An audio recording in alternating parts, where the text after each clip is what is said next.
वास्तु शास्त्र के अनुसार घर में कौन सी दिशा में क्या होना चाहिए, इसका उल्लेख कई वास्तु ग्रंथों में मिलता है। भवन भास्कर और विश्वकर्मा प्रकाश सहित अन्य ग्रंथों में मिलता है। वास्तु के अनुसार एक आदर्श मकान का मेन गेट सिर्फ पूर्व या उत्तर दिशा में होना चाहिए।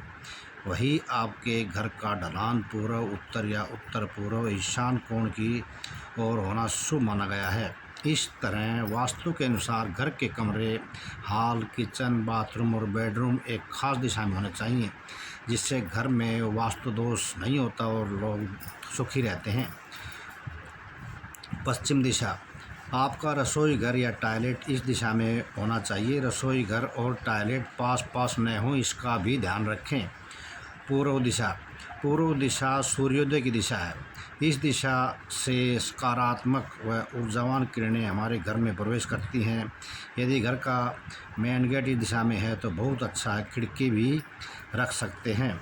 दक्षिण दिशा, दक्षिण दिशा में किसी भी प्रकार का खुलापन, शौचालय आदि नहीं होना चाहिए। घर में इस स्थान पर भारी सामान रखें। यदि इस दिशा में द्वार या खिड़की है तो घर में नकारात्मक ऊर्जा रहेगी और ऑक्सीजन का लेवल भी कम हो जाएगा। इससे घर में कलेश बढ़ता है। पश्चिम दिशा, उत्तर दिशा, इस दिशा में घर के सबसे ज़्यादा खिड़की और दरवाजे होने चाहिए। घर की बालकनी व वॉश बेसिन भी इसी दिशा में होना चाहिए। यदि मेन गेट इस दिशा में है और अति उत्तम है।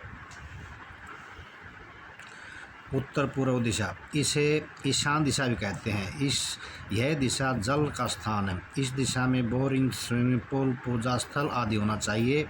इस दिशा में मेन गेट का होना बहुत ही अच्छा रहता है।